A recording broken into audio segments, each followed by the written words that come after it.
What Comes After Love, ini series yang rilis pada tahun 2024, dan awalnya tuh gue agak ragu antara mau nonton atau enggak, jadinya gue ngebaca dulu nih dari sisi sinopsisnya yang ada di IMDb. Dan kelihatannya sih ya lumayan menjanjikan ya, makanya gue memutuskan untuk nonton. Sedangkan secara cerita mengenai pertemuan serta hubungan antara seorang pria dan wanita yang terbagi dalam dua lini masa yang berbeda. Kurang lebih seperti itu dari sisi premisnya, dan sisanya gua nggak mau spoiler. Setelah gue selesai nonton, ini series yang dibawain dengan alur cerita non-linear antara pertemuan pertama mereka dan era sekarang yang terbagi secara setting ya, yaitu di Jepang dan Korea, di mana kita ngelihat dari dua sudut pandang, yaitu Choi Hong dan Junko. Untuk Choi Hong sendiri, pada awal cerita dia tuh memutuskan untuk keluar dari rumah orang tuanya dan pergi ke Jepang serta tinggal di tempat temennya untuk sementara ya. Namun suatu ketika ia bertemu dengan seorang pria yang bernama Junko dan dari sana mulai tumbuh suatu hubungan. Jadi sepanjang series kita ngelihat bagaimana relasi antara dua orang ini yang diuji oleh keadaan. Dimana semua tuh dibawain secara drama banget ya, dengan penempatan musik yang menurut gue sih bisa dibilang introspektif. Dan ini salah satu hal yang langsung gue notice ya sejak awal, karena gue kan biasanya nonton series US atau Eropa yang secara style tuh emang beda banget gitu dengan series yang seperti ini. Tapi menurut gue ini pas karena dari sisi keadaan yang terjadi ya menurut gue ya terhitung sesuai juga. Ditambah dari sisi chemistry-nya, menurut gue sih dapet banget di sini. Enak untuk dilihat antara Choi Hong dan Jungko ya. Mereka tuh kelihatan ya emang seperti pasangan beneran. Gue dibuat masuk ke dalam dunia mereka yang emang lagi diuji oleh waktu serta keadaan. Dan ada satu scene di mana si cewek ini tuh nggak mau ngelihat matanya ya. Ini tuh ada di episode 2. Buat yang udah nonton pasti akan ngerti maksud gue, dan itu tuh salah satu scene yang dapet banget dari sisi keadaannya.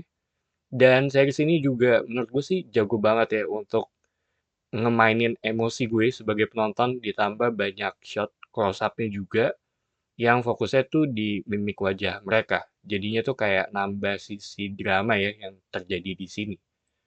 Terus ada beberapa pelantingan cerita yang disisipi sejak awal dan baru mulai kelihatan tuh di bagian akhir-akhir ya. Dan selama gue nonton, gue tuh ngerasa kalau ada kayak semacam metafor di sini, yaitu rambutnya si Choi Hong. Bagaimana ketika dia tuh agak keriting, itu dia kayak lagi masuk ke dalam dunianya Junko. Sekaligus rambut keriting ini juga menurut gue kayak penanda waktu ya, antara masa lalunya dia dengan masa sekarang, di mana untuk masa sekarang tuh terhitung lebih rapi dari sisi tampilannya. Terus lari juga jadi salah satu hal yang menurut gue kayak simbolik sih, mengenai ya balik lagi ya, apapun itu ya kita nggak akan bisa kabur gitu dari masalah yang kita punya. Kita akan terus kayak dipaksa untuk berhadapan dengan hal tersebut, dan itu yang gue percaya juga. Dan sebenarnya secara cerita, kalau ngomongin di series ini ya, ini menurut gue bukan hal yang baru, tapi eksekusinya menurut gue bagus dan kena, karena gue sendiri tuh bukan tipikal yang suka dengan drama Korea ya. Soalnya selera gue tuh yang kayak tadi gue bilang gitu, lebih ke yang barat banget.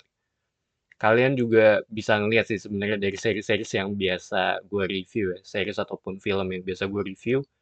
Cuma semakin ke belakang kayak semakin bertambah sih tontonan film Korea gue. Dan kalau emang bagus ya emang bagus aja gitu kalau buat gue ya. Ada beberapa yang ngingetin gue dengan normal people dan past lives dari sisi apa yang terjadi di sini. Selain itu ada reference mengenai film About Time yang seinget gue tuh memiliki tema yang mirip ya. Soalnya gue udah lumayan lama sih gak nonton film itu. Sedangkan untuk tema yang dibawa, menurut gue ya ini tentang takdir ya. Ini kan bisa dibilang diuji oleh takdir dan ucapannya sendiri tuh ya kalau emang seharusnya akan terjadi ya pasti akan terjadi gitu. Dan yang terpenting sih kayaknya salah satu pertanyaan yang dibawa ya, bisa nggak sih cinta itu tetap sama sepanjang waktu atau apa yang akan hadir ya dari sisi ini setelah kita ngelewatin tahap untuk mencintai itu sendiri gitu. Itu yang menurut gue coba dibahas ya di sini. Dan waktu juga jadi nyawa yang ada di cerita mereka ini. Tapi kalau ngomongin series ini, gue sih terhitung yang percaya nggak percaya ya, dari sisi kebetulan. Walaupun ada beberapa event di hidup gue yang kalau dilihat ke belakang, jatuhnya tuh kayak dapet momen ya. Dan gue baru sadar kalau kejadian yang kemarin-kemarin tuh ya tujuannya ya untuk hal ini gitu. Dan ada satu kutipan yang gue inget ya, di mana dia tuh bilang kalau men cannot forget their first love. Itu gue setuju sih, karena gue rasa akan terus stay dengan kita kalau emang beneran cinta ya, kalau menurut gue. Dan gue nggak ngerasa kalau series ini tuh terhitung yang berlebihan. Soalnya kalau emang suka ya menurut gue ya emang bisa sampai sebegitunya gitu. Kalau ngerasa atau ada yang bilang kalau cinta tuh jangan berlebihan, itu yang agak ngeraguin sih gitu antara lu emang beneran cinta atau enggak ya. Terus gue ingat salah satu orang tuh pernah bilang ke gue ketika kita berada dalam suatu hubungan, fokus kita tuh akan terpecah karena kita akan memikirkan mereka dan kita juga. So, What Comes After Love, ini salah satu series yang gue suka dari tahun 2024.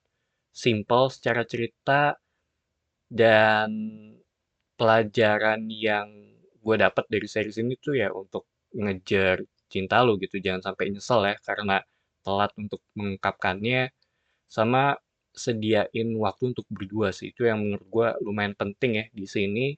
Tapi secara keseluruhan, ini series yang menurut gue rekomen sih untuk ditonton. Dan gue juga nggak menyarankan untuk dikebut ya nontonnya.